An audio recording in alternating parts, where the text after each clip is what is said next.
Good evening, ladies and gentlemen, and welcome to another Talk of the Town.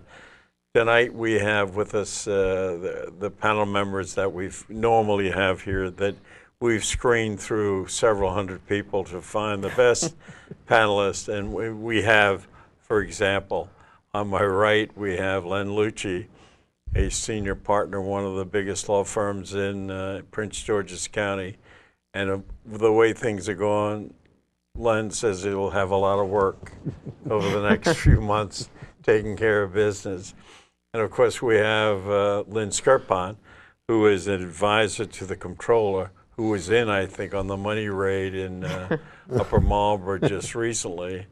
And she also a lawyer and has done a great job when she was registered of wills. And of course, the mayor of the city of Bowie, the man who likes to just say things out loud like, I won by 88.8% the last time I came out.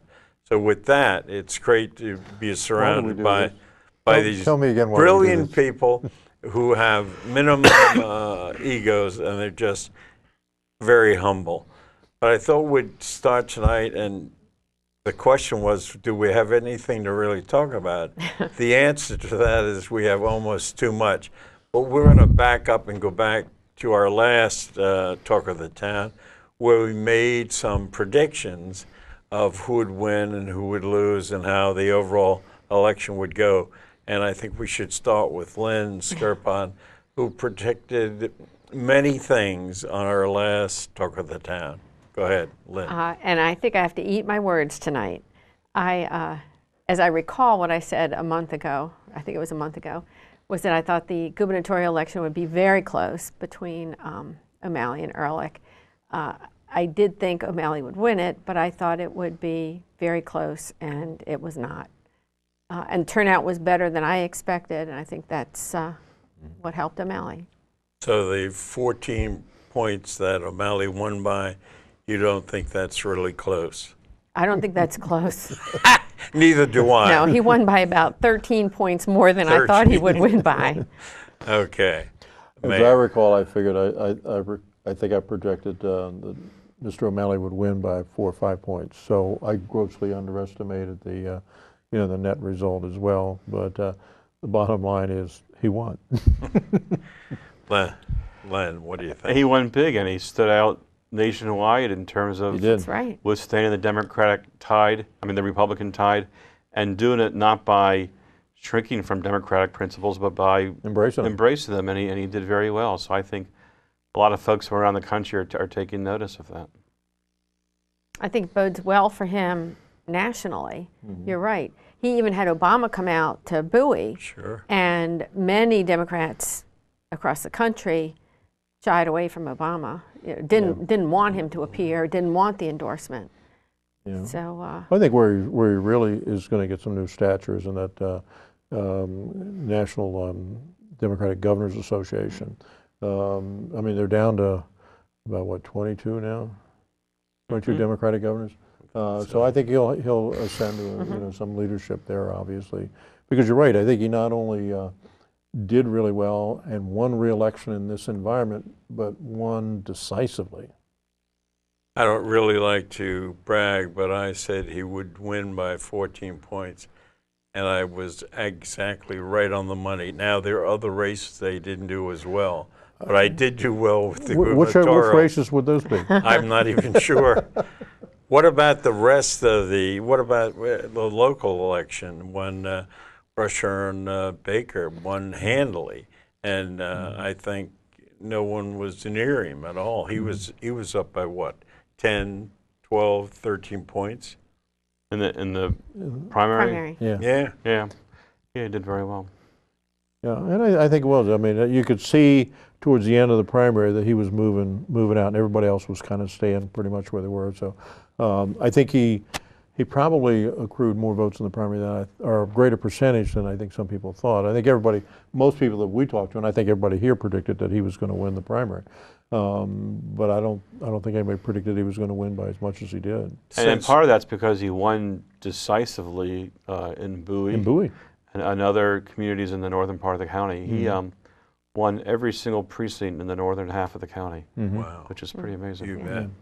I want to still talk a little more about the election, but since you're talking about Rush Baker, the new county executive-elect, I was just wondering, off and on, I've had conversations with all of you based on what the new county executive could do to really kind of change the image that was really tarnished by the activities recently by the FBI and by our present county executive, Jack Johnson. And I've heard the mayor often say that these are some of the things that the new county executive can do to really change the direction. You know, what happened now, people have talked about it for 10, 15 years, or 20 years or more, about Prince George's County, possibility of corruption, pay to play, all those things. We've all heard those rumors, but you have a litany of things that you think that you told me about it. Do you think that he ought to do? I think the square best thing things that away? Rushern Baker's got going for him is he's a fresh face, a fresh voice, and I think he brings in a perception that he's an honest guy and he's going to work hard and put the right people in the right office. I think given the events of the last week, he has an unprecedented opportunity to do some rather dramatic things. If you saw the article or the editorial and lead editorial in the Washington Post today, they made some of the same points that I and others have been made, that it'd be nice if on day one his first piece of legislation introduced to the county council would be something akin to Charter Amendment 1 that says no incumbent in any office created by this charter, nor any challenger or any competitor for any race, any office created by, may accept anything of value in the form of contribution or gift from anybody that they regulate. And then I would even put further, I would get them out, I'd, like the same thing we do in Bowie, limit the amount of cash that they can collect and when they can collect it and when they have to close out their accounts. And I think that would go a long way as well. Would definitely save me a lot of money if they did that. It did, Yeah. but Wouldn't be able to contribute. but I do like the Washington Post editorial today was pretty straight on. Said Yeah. you know that they supported Rushern all along, and I think they were saying here's an opportunity because, like I said, some of our Asian friends remind us all the time that in every crisis there is an opportunity, and the opportunity is to get ahead of the curve and to say, just as you said, you know, the county has been plagued with this image for generations. Right. And I'd like to see him get up there and say, no more. I am going to make my mission to sever that image from Prince George's County from day one. And this is where we're going to do it.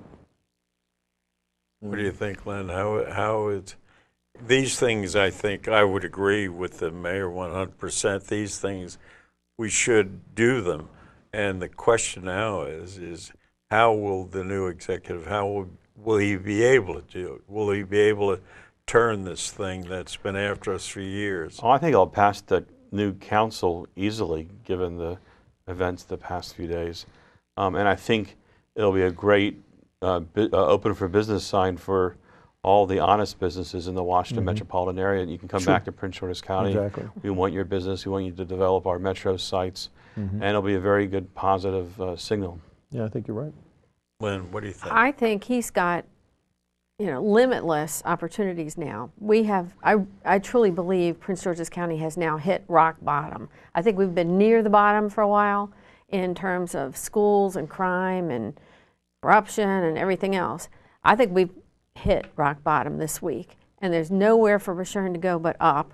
And I think every honest person is going to want to get on the train with him and let him go and let him guide and lead. The one thing I am a little more hesitant about is I think he'll do everything he can, you know, with a new ethics bill to invite business opportunities and so forth. But I still think the businesses are going to be very reluctant to jump in until they see some measure of improvement in this I think county. you both are absolutely right. I mean, he's got an opportunity, you know, to turn things around, and I think those good businesses that we want to attract and keep here, once they start seeing that the thing is serious, I think they'll come back.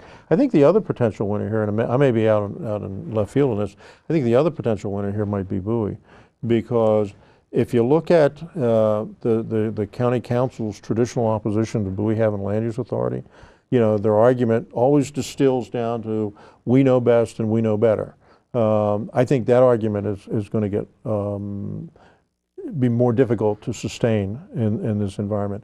And I think one of the things the council could do is say, look, you've got quality people here, you got a skilled planning process, you have a group of people that know what they're doing. Let's start delegating more authority so that the local people can do it.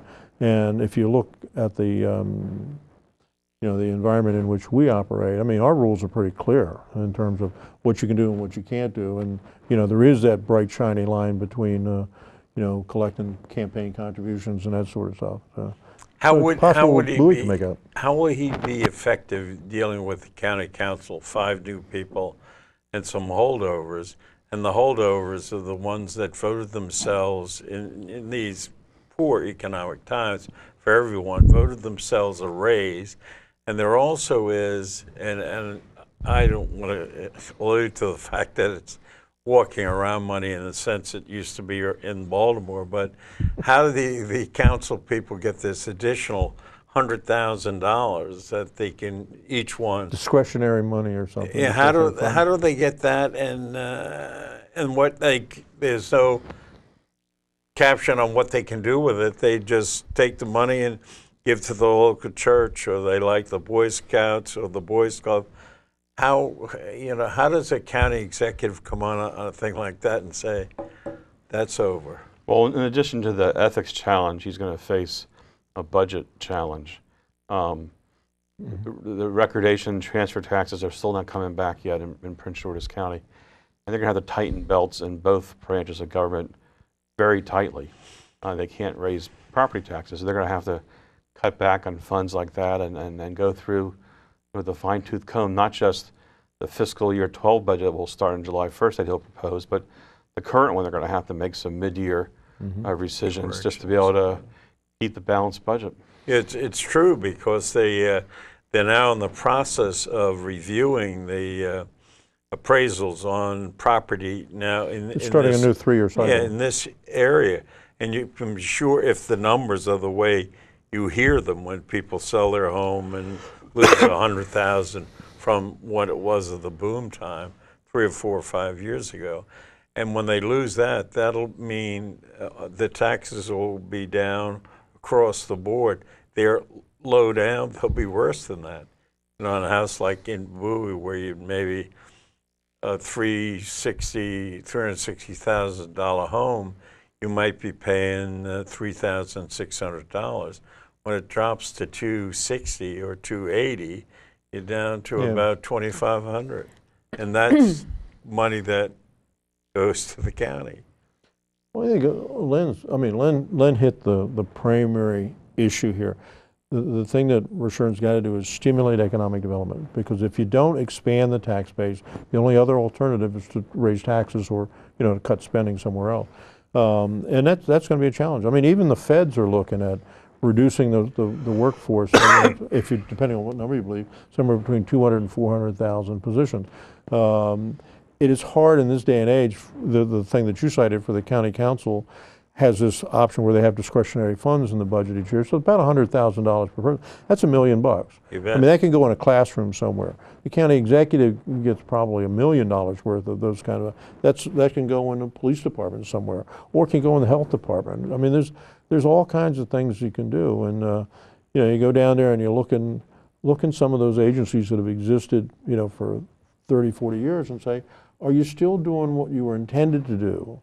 And is it still necessary, and is it still helpful? And if you don't answer yes to all those questions, it's time to have a scalpel go through. Scalpel or hatchet, one of the two. I believe that he has the capability. I think he's really interested in cleaning house and putting the ship back correctly that's not being swamped. But the question then comes to me, can he do it with the way his power is kind of, he exists with the help of the county council?